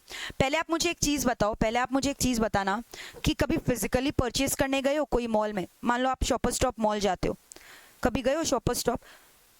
शॉपर स्टॉप नहीं गए हो तो पैंटलून्स तो गए होगे, स्पेंसर्स गए होगे, ये सब गए होगे ना। ये मैं फिजिकल शॉप का बात कर रही हूँ। आप ये सब जब जाते हो तो आप घुसते साथ क्या देखते हो? जैसे मान लो 3 तल्ले का शॉपर स्टॉप है या 3 तल्ले का पैंटलून्स है, तो आप नीचे में देखते हो एक बड़ा सारा बोर्ड लगा हुआ है जहाँ पे ऐसे लिखा रहता है first floor men's apparel, ground floor kids section, top floor women section. ऐसे करके नहीं सेग्रीगेटेड रहता है कि नहीं रहता है? तो घुसते साथ आपको ये बोर्ड दिखाई देती है कि नहीं? समझ में आया? फिर उसके बाद पता है क्या होता है, तो ये फ्रंट में ही आपको दिखाई दे देती है। फिर उसके बाद आप अंदर जाते हो तो और क्या क्या दिखाई देता है? एक तरफ आप देखते हो शॉपर स्टॉप का बिलिंग काउंटर है, ऐसे अलग अलग काउंटर्स बने रहते हैं ना। एक तरफ आप देखते हो शॉपर स्टॉप का बिलिंग काउंटर है जहाँ बिलिंग होती है ना, ये देखते हो। फिर एक तरफ आप देखते हो CSD भी रहता है, कस्टमर सर्विस डेस्क बोलते हैं ना। कोई भी प्रॉब्लम होता है रिटर्न करने पहले CSD में जाओ, वहाँ पर्ची बनवाओ, एक नोट बनवाओ, debit card credit card note जो भी आपका है, डिपेंडिंग अपॉन कि आपको पैसे मिलने हैं कि आपको देने हैं, whatever it is, customer service desk help होता है। एक ये CSD फोरम होता है ना, कंज्यूमर फोरम बोल के, वहाँ पे ये सब शॉपर स्टॉप के फिजिकल शॉप में आप देखते हो कि नहीं? फिर अलग से आप देखते हो स्टार्टिंग में, जैसे ही शॉपर स्टॉप में एंट्री ले रहे हो ना, तो आप देखते हो 2-3 तो डमी मॉडल खड़ी हुई है, ऐसे करके सुंदर सुंदर डमी मॉडल खड़ी हुई है ना। इन लोग अलग अलग टाइप का ड्रेसेस पहनी हुई रहती है, ऐसे रहती है ना लोग। क्रिसमस रहता है तो जनरली इन्हें रेड ड्रेस पहना दिया जाता है ना। कोई ब्लैक ड्रेस पहन रखा है, कोई रेड ड्रेस पहन रखा है, ऐसे रहती है ना। कोई रेड ड्रेस, कोई ब्लैक ड्रेस, ऐसे करके शोबाजी किया हुआ रहता है ना। तो ये क्या हो रहा है? मार्केटिंग ही तो हो रहा है। ये क्या हो रहा है? मार्केटिंग एंड एडवर्टीजमेंट हो रहा है ना ये सब। अब इसके अलावा आप देखते हो अलग से, जैसे जब डिस्काउंट्स एंड ऑल सीजन्स चलता है तो अलग से आप देखते हो ना, बोर्ड्स या बैनर्स लगे रहते हैं, 30% डिस्काउंट, फ्लैट 50% डिस्काउंट, ये सारी चीज आप देखते हो ना फिजिकल शॉप में। तो आप ये फिजिकल शॉप में ये जो सारी चीजें देखते हो ना, यही सारी चीजें आप एक मोबाइल ऐप में भी देखोगे। जब भी आप ऐप में शॉपिंग करने जाते हो ना, चलो मैं आज आपको दिखाती हूँ, ठीक है। हम लोग कंप्यूटर्स यूज कर रहे हैं बट द मोर और less the things are same. तो जैसे मान लो ये मैंने शॉपर स्टॉप का ऐप खोला, ठीक है, मैंने मान लो एक शॉपर स्टॉप का ऐप खोला, चलो ये रहा www. चलो फ्लिपकार्ट खोलती हूँ मैं, www.flipkart.com, ठीक है, ये मैंने खोला। तो अब देखो यहाँ पे क्या हो रहा है, स्टार्टिंग में आपको दिख रहा है ये categories, mobile, fashion, electronics, home appliances, अलग अलग ये मॉड्यूल्स दिख रहे हैं, जहां पे आपको इंट्रोड्यूस कराया जा रहा है एज अ कस्टमर कि हमारे दुकान में ये सारी सामान अवेलेबल है। तो यहाँ पे मैं आपको ये बता रही हूँ ना कि आप कोई भी मोबाइल ऐप बनाओ तो आप इंश्योर करना कि मोबाइल ऐप में सबसे पहले आपका फ्रंट मॉड्यूल बनाओ।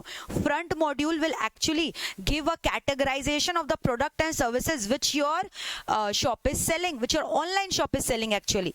तो यहाँ पे आप देख रहे हो कितनी खूबसूरती से प्रोडक्ट डिविजन सेग्रीगेशंस बताया हुआ है, mobile, fashion, electronic, home appliances. तो this is called front module, जहाँ पे आपको प्रोडक्ट्स के कैटेगरीज के बारे में बताया जा रहा है कि ये सब प्रोडक्ट्स हमारे पास अवेलेबल है, कैटेगराइजेशन बताया जा रहा है प्रोडक्ट्स का, है ना, अलग अलग चीजों का आपको इंफॉर्मेशन दिया जा रहा है। आप इसको क्लिक करोगे, फिर उसके बाद प्राइस के बारे में, प्रोडक्ट के बारे में, सब चीज का information. So front module is basically a kind of module which is showing, introducing the customer about the availability of the products along with the prices, along with the specification, etc etc.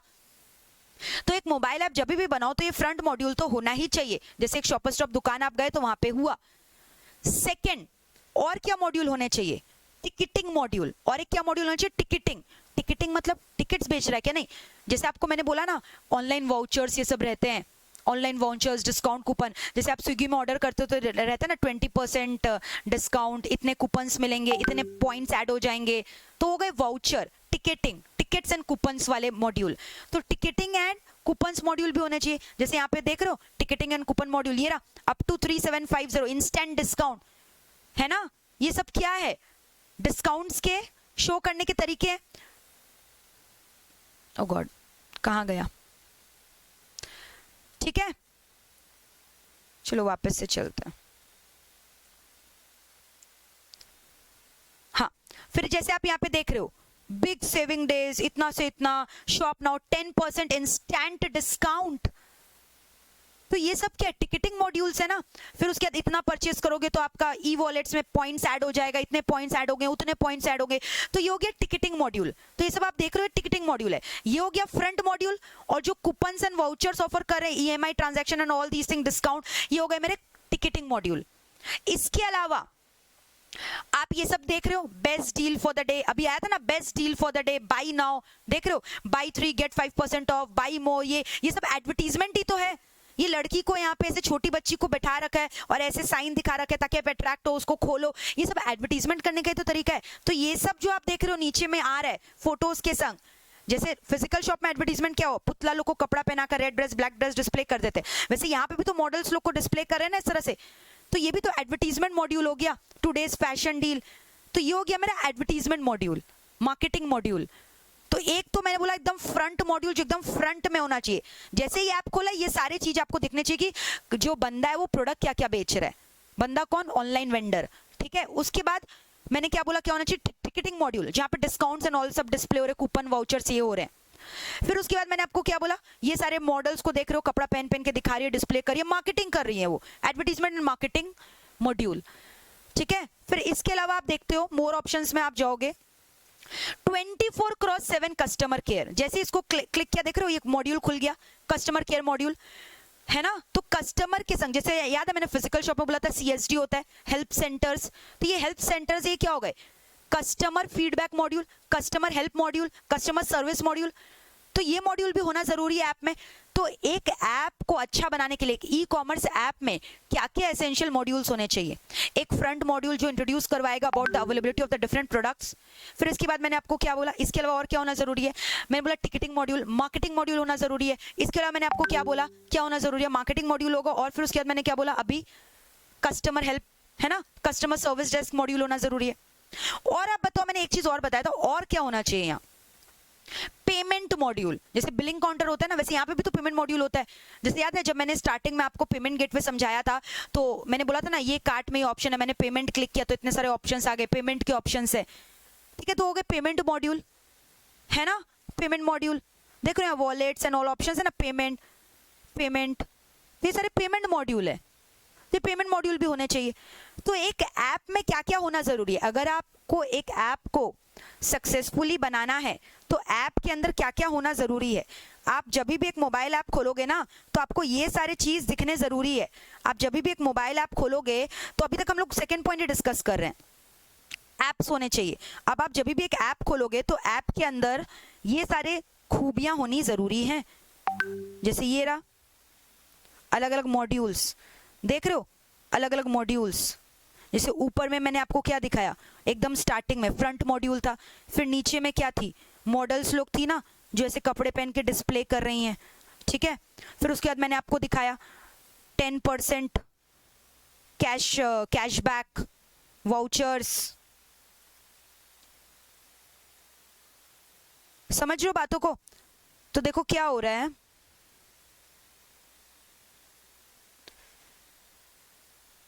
यहाँ पे अलग अलग products के बारे में बता रहे हैं, है ना, अलग अलग प्रोडक्ट्स बोले तो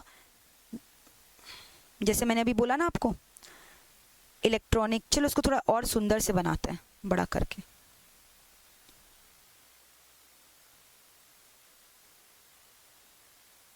जैसे आपने एक मोबाइल फोन में ये ऐप खोला, ठीक है, फिर ऐप में एकदम स्टार्टिंग में आप क्या देखोगे, अलग अलग ऐसे ऐसे डिविजन्स रहते हैं ना प्रोडक्ट्स के, जहाँ नाम लिखे रहते हैं, क्या क्या आइटम्स बिक रहे हैं, इस तरह से डिविजन्स रहते हैं।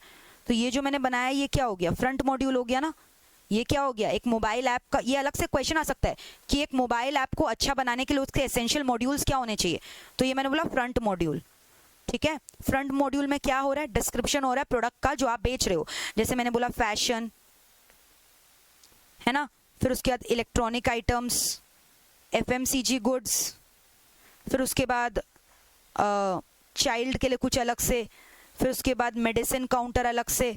तो इस तरह से अलग अलग आइटम्स यहाँ पे डिस्प्लेड है, प्रोडक्ट की डिटेल्स, फ्रंट मॉड्यूल। फिर उसके बाद मैंने बोला कि यहाँ पे डील्स दिखा रहे हैं, अलग अलग वाउचर्स दिखा रहे हैं, ठीक है, 10% डिस्काउंट, कैशबैक, वाउचर्स, ऐसे ऐसे करके लिखा हुआ आ रहा है। तो ये मेरा कौन सा मॉड्यूल हो गया बताओ? ये जो वाउचर्स एंड ऑल ये सब आ रहा है, ये जो वाउचर्स एंड ऑल आ रहा है, ये मेरा कौन सा मॉड्यूल हो गया? Ticketing module. इसको मैं क्या बोलूंगी? क्या है ये? Ticketing module. टिकटिंग मतलब tickets and all, coupons and all. फिर इसके बाद मैंने आपको दिखाया अलग अलग लड़कियां खड़ी है, मॉडल्स, अलग अलग टाइप के कपड़े पहन के, ठीक है। और फिर उसके बाद best deal of the day ऐसे करके लिखा हुआ था ना, तो ये क्या एडवर्टीजमेंट करने का जरिया है। तो ये कौन सा मॉड्यूल हो गया मुझे बताओ? Advertisement module. Marketing and advertisement module, ये मेरा हो गया मार्केटिंग एंड एडवर्टीजमेंट मॉड्यूल। समझ में आ रहा है?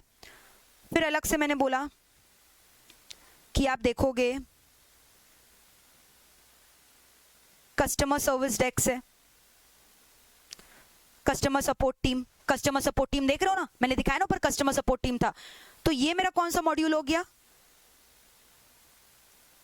Customer support team module. ये मेरा कौन सा हो गया बताओ? Customer support team module, CSD, customer service desk and etcetera. Clear है यहाँ तक? तो ये मेरा कौन सा मॉड्यूल हो गया बताओ? Customer service desk module. फिर इसके अलावा मैंने क्या बोला? CSD हो गया, मार्केटिंग हो गया। फिर बोला पेमेंट, पेमेंट मॉड्यूल होता है अलग से, जहाँ पे पेमेंट गेटवेज एंड ऑल ये सब रहता है, ठीक है। और कितना बार तो पेमेंट वॉलेट से आप और भी जगह दूसरी चीज का पेमेंट कर सकते हो, बिल्स एंड ऑल का पेमेंट कर सकते हो, रिचार्ज कर सकते हो वहां से, अगर आपके पेमेंट वॉलेट में पैसा है। इट डिपेंड्स अपॉन कि आपका जो वेंडर है वो क्या क्या चीज में आपको अलाउ कर रहा है। तो ये हो गया पेमेंट मॉड्यूल। तो अगर आपको एक मोबाइल ऐप बनाना है तो आपको इंश्योर करना चाहिए कि ये सारे मॉड्यूल्स आपके ऐप में होने चाहिए। Front module, ticketing module, marketing module, customer support team module, payment module.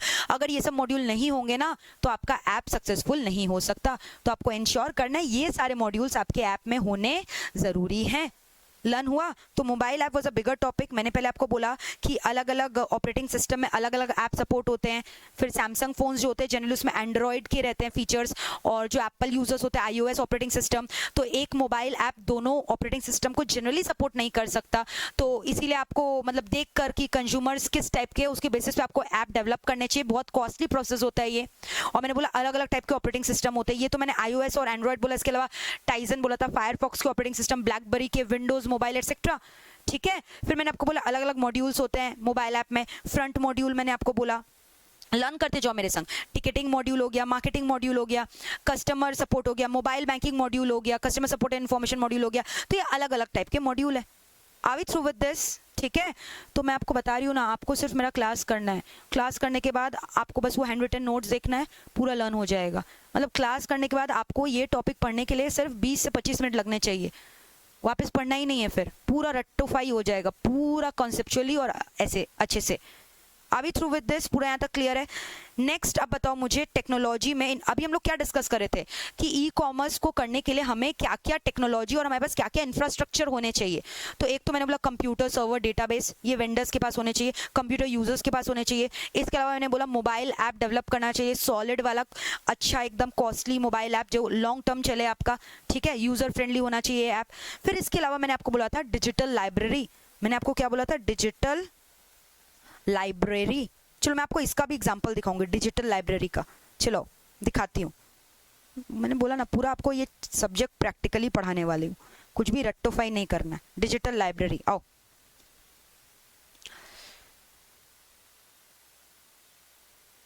For example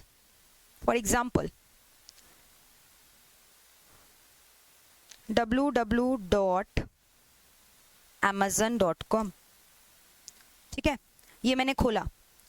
ठीक है, अब ये मैंने खोला, मान लो फॉर एग्जाम्पल मैंने यहाँ पे आइटम सर्च की,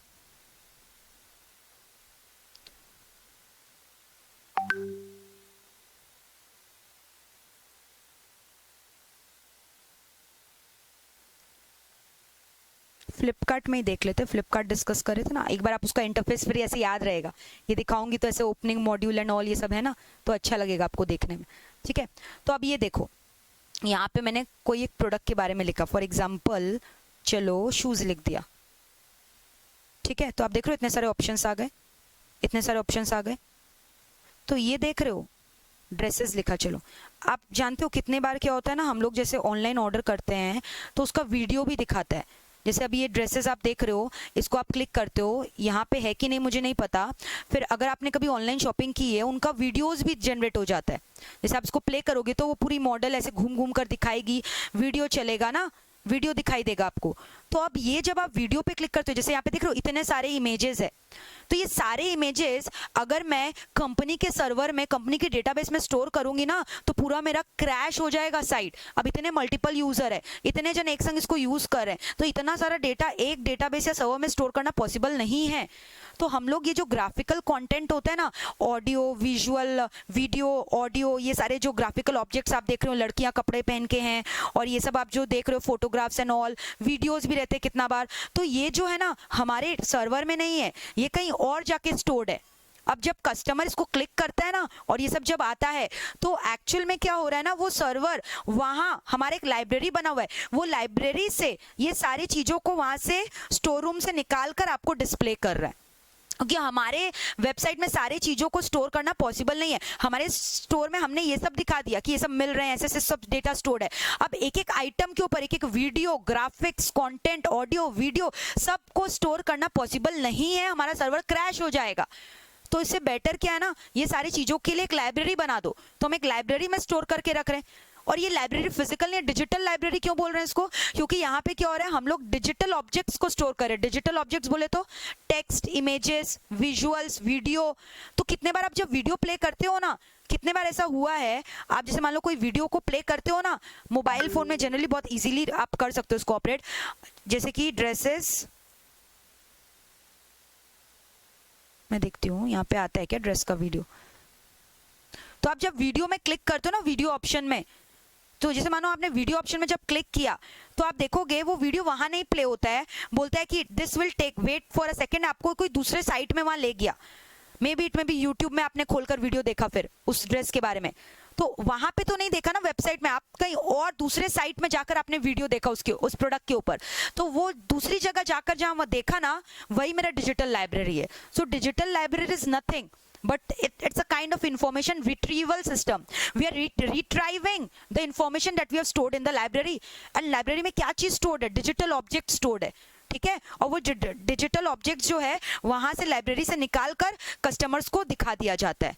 समझ लो बातों को। मोबाइल में ना ज्यादा अच्छे से दिखाई देते हैं। मोबाइल में आप जैसे करते हो ना, तो देखो ये सब वीडियोस आता है ना, आप वीडियो को जब प्ले करोगे ना, इस तरह से प्ले करते हो वीडियो को, तो जैसे प्ले करोगे तो आप देखोगे कि दूसरा पेज खुल गया।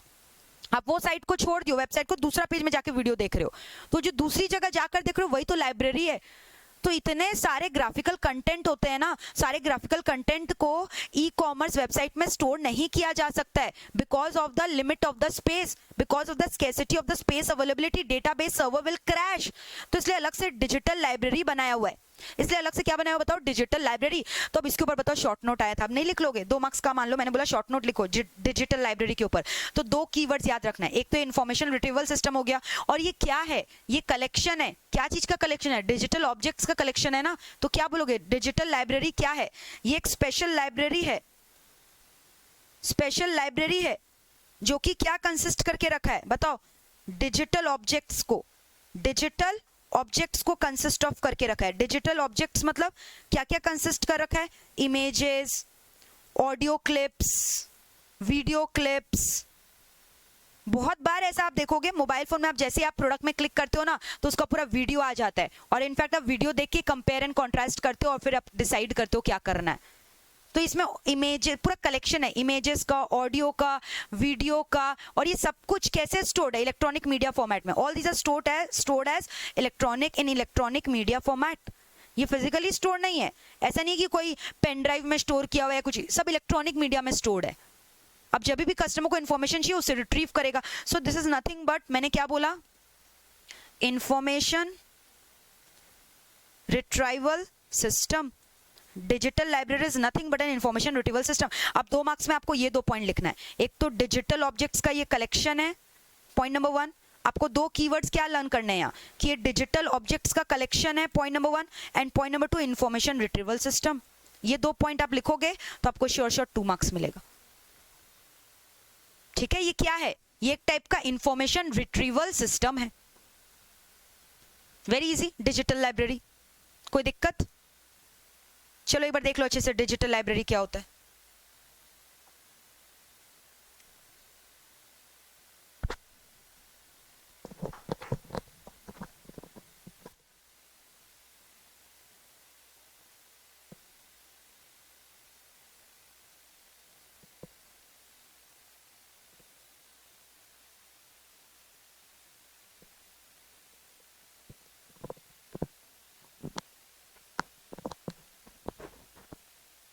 तो आप समझ रहे हो डिजिटल लाइब्रेरी का जो साइज होगा वो भी बहुत ज्यादा बड़ा होगा। Are we through with this? अब इसमें मैंने और एक चीज आपको बोला था, exchange of data, data interchange. Last point क्या है? Data interchange. Now what is this data interchange? इतने सारे मल्टीपल ई कॉमर्स यूजर्स है, एक संग एक्सेस करे इंफॉर्मेशन को, vendors, suppliers, customers, all of them are interchanging the data between them. So you know they are saying कि there should be specific protocol, standardized protocol जिससे common information could be exchange. Specific protocols होने चाहिए जिससे क्या होगा, common information can be easily exchanged. So that's it. This completes your components. I hope you liked it. अभी मैं revise करवाने वाली हूँ, पहले आप यहाँ तक पूरा देखो, पहले पूरा इसको रिवाइज करो। क्या चीज को मैम? आई से एक तो इंटरनेट था, आई से और एक इंपॉर्टेंट चीज क्या मैंने बोला? इंफ्रास्ट्रक्चर। कि अगर आप एक ई कॉमर्स वेंडर हो या आप एक ई कॉमर्स यूजर हो तो आपको इंश्योर करना है कि आपके पास कंप्यूटर तो होना ही चाहिए। और अगर आप वेंडर हो, अगर आप खुद का ऑनलाइन वेबसाइट डेवलप करो तो आपके पास सर्वर, डेटाबेस होने चाहिए। मोबाइल ऐप डेवलप कर लो, या तो digital library, information exchange, data interchange. Information exchange means what? Data interchange. ये क्या है? Data interchange. तो बताओ एग्जाम में मान लो इसके ऊपर अलग से शॉर्ट नोट आ सकता है ना, इंफ्रास्ट्रक्चर के ऊपर पूरा अलग से शॉर्ट नोट लिखो, तो ये चारों पॉइंट्स आप नहीं लिख लोगे। आपको क्या लिखना है कि कंप्यूटर होना चाहिए, क्वेरी जनरेट करता है, वो सर्वर के पास देता है, सर्वर डेटाबेस के पास भेजता है, डेटाबेस इंफॉर्मेशन निकाल के कस्टमर्स को देता है कंप्यूटर में, है ना। और जहाँ पे कंपनीज के सारे इंफॉर्मेशन स्टोर्ड है, क्लाइंट के डेटा, कस्टमर्स के डेटा, प्रोडक्ट के डेटा, प्राइस इंफॉर्मेशन, सब तो डेटाबेस में स्टोर्ड है, सर्वर उसको एक्सेस करके यूजर के पास अवेलेबल करता है। मोबाइल ऐप होना जरूरी है। मोबाइल ऐप में 4 मॉड्यूल होते हैं, 5 मॉड्यूल होते हैं, front module, ticketing module, marketing module, payment module, customers help module. और फिर मोबाइल ऐप मैंने बोला एग्जांपल देता है iOS और एंड्रॉयड सपोर्ट वाला, डिपेंड करता है ना, और बहुत कॉस्टली प्रोसेस है ये बनाना। फिर डिजिटल लाइब्रेरी, सारे इन्फॉर्मेशन, वीडियोस, ऑडियो कंटेंट, सब कुछ अगर मैं अपनी ही कंपनी के वेबसाइट में रखूंगी ना तो मेरा पूरा वेबसाइट क्रैश हो जाएगा, इन्फॉर्मेशन ओवरलोड हो जाएगा, इतना हैंडल नहीं कर पाएगा सर्वर प्रेशर को। तभी तो सुनते हो ना कि साइट क्रैश हो गया, तो ज्यादा इन्फॉर्मेशन ओवरलोड की वजह से हो रहा है। तो बेटर है अपने जो विजुअल, टेक्स्ट, ऑडियो क्लिप्स, ये सब है, जो वीडियो क्लिप्स है, वो सब अलग से एक लाइब्रेरी मेंटेन करके रखो, that is called as digital library. And digital library कुछ भी हो सकता है, अलग से आप क्लाउड में रखो, या अलग से आप कोई अलग से एक वेबसाइट बना के रखो, या कोई सर्विस प्रोवाइडर को दे दो अलग से जो आपका मेंटेन करके रख रहा है digital library, anything. So this is nothing but a process of information retrieval system. Digital library से इंफॉर्मेशन रिट्रीव करके कस्टमर्स को दिखा दिया जाता है। इसका बेस्ट एग्जांपल मैंने आपको वही वाला बोला कि आप जब मोबाइल ऐप में आप कोई प्रोडक्ट को ऑर्डर करते हो तो आप देखते हो उस पर वीडियो है, वीडियो प्ले करते हो, तो आप जब भी वीडियो प्ले करते हो ना, आप देखना उस साइट में वीडियो प्ले नहीं होगा, you'll be taken to another site. तो जो अनदर साइट में आपको ले जाया जा रहा है, that is your digital library, which is a collection of the digital objects like visual, text, images, models के जो फोटोज होते हैं, वीडियोज होते हैं, ऑडियो क्लिप्स होते हैं, है ना। फिर मैंने बोला डेटा इंटरचेंज, इतने सारे यूजर्स है तो कोई स्टैंडर्ड प्रोटोकॉल्स होने चाहिए ना। जैसे ऑलरेडी डेटा इंटरचेंज करने के लिए देख रहे हो सर्च ऑप्शन लिखा हुआ है, तो ये प्रोटोकॉल है, वहां पे कस्टमर सर्च में कुछ भी लिखेगा तो आ जाएंगे। आपको नहीं लिखना है कि आई वांट दिस, मतलब आपको प्रोग्राम्स वहां जाके लिए नहीं लिखने हैं, प्री डिटरमाइंड प्रोटोकॉल है, फॉर्मेट है जहां पे आपको उसको भरने हैं। समझे कुछ मेरे बच्चे? समझे कुछ कि नहीं? बताओ, ठीक है।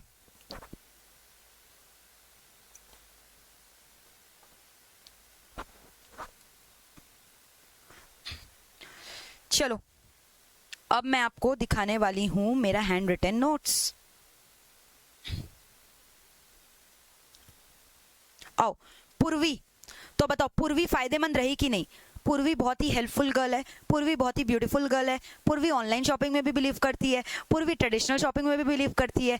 पूर्वी तो मतलब पूर्वी ही है, PURVWI। अब मैंने आर वर्ड जो बोला था, मैंने बोला रिलेशनशिप अच्छा होना चाहिए वेंडर और यूजर के बीच में, उसके लिए इंटरफेस अच्छा होना चाहिए, वेब पोर्टल अच्छा होना चाहिए। तो एक्चुअली ये सारे पॉइंट्स को इंटरलिंक कर रहा है रिलेशन वर्ड। तो relation is nothing but the conclusion of all the things that we have discussed.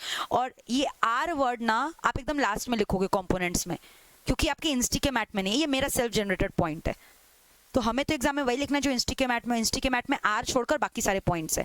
और आई से यहाँ 2 चीज है, इंटरनेट और इंफ्रास्ट्रक्चर। तो बताओ कंपोनेंट्स में क्या क्या है?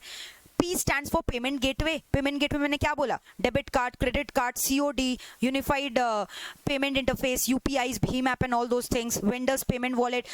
Vendors payment wallet बोले तो Amazon Pay, और third party payment wallet बोले तो SBI Buddy, Paytm. User anyone, मैंने बोला ना anyone. Individual organisation. वेंडर मैंने बोला आपको, वेंडर कौन होंगे? वेंडर के लिए मैंने बोला कुछ कुछ पॉइंट्स कंसिडर करने पड़ेंगे. सप्लाई चेन मैनेजमेंट अच्छा होना चाहिए. एससी मतलब supply chain management. Shipping return policy अच्छी होनी चाहिए. ई कॉमर्स कैटलॉग होनी चाहिए अच्छी. मार्केटिंग लॉयल्टी प्रोग्राम्स ऐड होने चाहिए. Showrooms, guarantees, privacy policy, security, different ordering option. तो इतना ही लर्न कर लोगे तो अंदर का तो अपने आप लिख पाओगे ना. तो you have to believe in smart study. पूरा ऐसे ऐसे रट्टा पाई थोड़ी करना है हमें कीवर्ड्स रट्टो करना है. पूर्वी याद रहेगा, कीवर्ड्स याद है. अब वेंडर थोड़ा बड़ा टॉपिक था, उसमें 2-4 चीज याद रखना कि एक वेंडर को क्या क्या बातें याद रखनी चाहिए कस्टमर को अच्छा सर्विस देने के लिए. पेमेंट के लिए ध्यान रखना चाहिए, डिस्काउंट देना चाहिए, फिर उसके बाद सप्लायर्स के संग ठीक होना चाहिए, सप्लाई चेन मैनेजमेंट, सिक्योरिटी होना चाहिए, फिर गारंटीज होना चाहिए, return back and etcetera, privacy होने चाहिए. वेब पोर्टल, फिर मैंने बोला वेब पोर्टल इंटरफेस है ना जिसे आप ट्रांजैक्ट कर रहे हो, ठीक है. Mobile app is a kind of example of web portal. Website जो यूज करो that is an example of web portal. So web portal is an application और a technology which is providing you interface through which the users are interacting with the e commerce vendor. तो यही सब words आपको use करने हैं. अगर आप समझ गए तो ये जो मैंने वर्ड्स यूज किया, e commerce vendor, portal word, application, interface word, ये आप भी आसानी से यूज कर सकोगे अगर आप समझ गए हो तो. फिर मैंने बोला इंटरनेट 4G 5G. फिर इंफ्रास्ट्रक्चर के लिए मैंने बोला computer server database. Mobile app में मैंने बोला एंड्रॉयड और iOS को, उस ऑपरेटिंग सिस्टम को पूरा डिटेल में डिस्कस कर देना. फिर डिजिटल लाइब्रेरी मैंने आपको पढ़ाया. डेटा इंटरचेंज बोला. फिर देख रहे हो मोबाइल ऐप को मैंने यहाँ डिस्कस किया. मोबाइल ऐप देख रहे हो, फ्रंट मॉड्यूल जहाँ कैटेगरीज रहते गुड्स के, ticketing module, vouchers, advertising module, deals for the day, Amazon's choice, customer support, mobile banking, payment module. Digital library क्या होता है देखो, मैंने अलग से यहाँ लिख दिया स्पेशल लाइब्रेरी. ये पूरा आपके मैट का वर्ड टू वर्ड मैंने राइटिंग लिखा. आप चिंता मत करना कि मैम हमें मैट खोलना है क्या. हाँ, मैट का ही मैं पूरा पढ़ा रही हूँ. जब मैट से पढ़ना होगा मैं मैट से मार्क कराऊंगी. जब मैं मैट से नहीं मार्क करा रही हूँ मतलब आपको पूरा यहीं से पढ़ना है. ये पूरा कॉपी पेस्ट है आपके इंस्टी के मैट का, आप बिल्कुल निश्चिंत रहो. डिजिटल लाइब्रेरी क्या, special library with focused collection. क्या चीज का? ऑब्जेक्ट्स का. Digital object like text, visual material, audio, video, electronic media format, है ना. So it's a kind of information retrieval system. It's a kind of information retrieval system. कैसा लग रहा है? समझ में आया? ठीक है, तो यहां तक पूरा अच्छे से लर्न करके आना next class. That is your homework. मैंने जो स्टार्टिंग में पढ़ाया था ई कॉमर्स का डेफिनेशन, बेनिफिट्स उसका, फिर उसके बाद आज मैंने कंपोनेंट्स पढ़ाया, फिर उसके बाद डिफरेंस जो ट्रेडिशनल के बीच में और उसके बीच में, बहुत ईजी है. अब नेक्स्ट क्लास हम लोग ना आर्किटेक्चर डिस्कस करने वाले हैं. क्या चीज़ का बताओ? ई कॉमर्स का. जैसे अभी मैंने बताया था ना, डेटाबेस, सर्वर, क्लाइंट कंप्यूटर होना चाहिए, तो यही सब आर्किटेक्चर में है. लोग इसको भी हवा बना रखे हैं, बट मैं आपको इतने अच्छे से समझाने वाली हूँ ना कि आपको एकदम ईजी लगेगा.